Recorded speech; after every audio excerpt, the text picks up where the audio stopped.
చెప్పండి సార్. ఏందన్నా మీరు బిల్లు కట్టించుకున్న తర్వాత ఐటమ్స్ అన్ని కరెక్ట్ గా ఇవ్వాలి కదా, ఇలా కూడా జనాలు మీరు మోసం చేస్తారా? సార్ ఎక్కడో పొరపాటు జరిగిందండి సార్. అయితే అది చూసుకొని నీకు కాల్ చేస్తానండి సార్. సరే సరే సార్.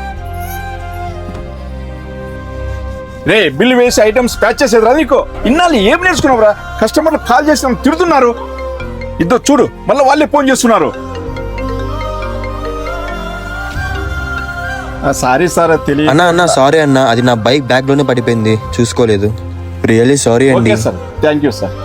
అయ్యో ఎవరు తప్పు తెలుసుకోండి, సతీష్ని వెంటనే తొందరపడి తిట్టానే, వెళ్ళి సారీ అని చెప్తా. ఏందన్నా పనోనికి పోయి నువ్వు సారీ చెప్తావా? ఏం అవసరం లేదు, కూర్చుందిరా.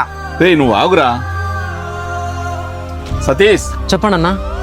సారీ రా, కస్టమర్ తప్పు పెట్టుకుని నిన్ను నడిచాను నేను. అన్నా సారీ ఎందుకులే అన్నా. నీకు ఇంకా కోపం తగ్గకపోతే వచ్చి లాగి పెట్టి కొట్టు. అన్నా ఏందన్నా నువ్వు? ఏమిరా అలా ఉన్నావు? ఏందన్నా నువ్వు వానికి పోయి సారీ చెప్పడం నాకు నచ్చలేదు. ఎందుకు? నేను ఈ పొజిషన్లో ఉన్నానని వాడు ఆ పొజిషన్ ఉన్నాడనే?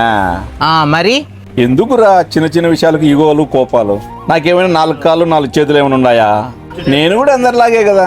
కష్టపడి పనిచేసే వాళ్ళు అందరూ సమానమే, గుర్తుపెట్టుకో.